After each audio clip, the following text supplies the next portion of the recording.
प्रिय दोस्तों नमस्कार। स्वागत है आप सभी का 10वीं कक्षा के हिंदी ऑब्जेक्टिव क्लास में। दोस्तों जीत जीत में निरखत से जितने भी ऑब्जेक्टिव प्रश्न बनते हैं आज उसको हम लोग कवर करेंगे। इनसे पहले वाले वीडियो में हम लोग परंपरा के मूल्यांकन से जितने भी ऑब्जेक्टिव प्रश्न बनते थे उसको हम लोग कवर किए। चलिए दोस्तों आज के इस वीडियो में हम लोग जीत जीत से निरखत से जितने प्रश्न बनने वाले हैं उसको हम लोग कवर करेंगे। चलिए दोस्तों शुरू करते हैं। पहला प्रश्न आपके स्क्रीन पर इबादत का अर्थ होता है, तो इसका राइट आंसर हो जाएगा उपासना।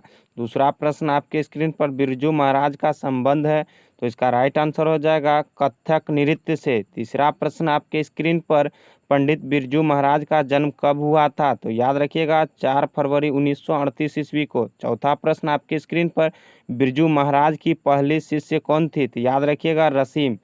पांचवा प्रश्न आपके स्क्रीन पर जीत जीत में निरखत हूँ क्या है, याद रखिएगा साक्षात्कार। छठा प्रश्न आपके स्क्रीन पर बिरजू महाराज कितने साल के थे जब उनके पिता की मृत्यु हो गई थी, तो याद रखिएगा 9 साल 3 महीने की। सातवां प्रश्न आपके स्क्रीन पर बिरजू महाराज को क्या पहनने का बहुत शौक था, याद रखिएगा टोपी पहनने का बहुत शौक था। शंभू महाराज बिरजू महाराज के कौन थे, याद रखिएगा चाचा जी थे। नौवां प्रश्न आपके स्क्रीन पर बिरजू महाराज के पिता क्या थे, याद रखिएगा प्रसिद्ध नृत्य थे। 10वां प्रश्न आपके स्क्रीन पर बिरजू महाराज खुद को किसका शागिर्द मानते थे, याद रखिएगा पिता का। 11वां प्रश्न आपके स्क्रीन पर पंडित बिरजू महाराज का जन्म कहाँ हुआ था, याद रखिएगा लखनऊ में हुआ था।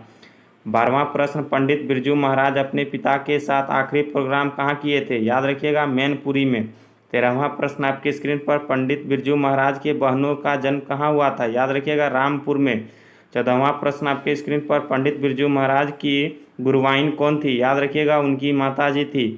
15वां प्रश्न बिरजू महाराज का संबंध किस घराने से थे, याद रखिएगा लखनऊ घराने से। 16वां प्रश्न आपके स्क्रीन पर बिरजू महाराज को संगीत नाटक अकादमी पुरस्कार कब प्राप्त हुआ था, याद रखिएगा 1965 ईस्वी में। 17वां प्रश्न पंडित बिरजू महाराज लखनऊ घराने के किस पीढ़ी के कलाकार थे, याद रखिएगा 7वीं पीढ़ी के कलाकार थे। 18वां प्रश्न बिरजू महाराज को संगीत भारती से जुड़ने में किनका योगदान था, याद रखिएगा कपिला जी का। बिरजू महाराज किस शैली के नृत्यक थे, याद रखिएगा कथक नृत्य थे।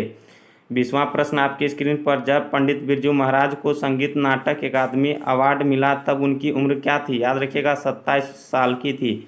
आशा करता हूं कि आप लोग को वीडियो अच्छा लगा हो। वीडियो अच्छा लगा हो तो लाइक कर दीजिए, शेयर कर दीजिए अपने दोस्तों के साथ। मिलते हैं फिर नेक्स्ट वीडियो में।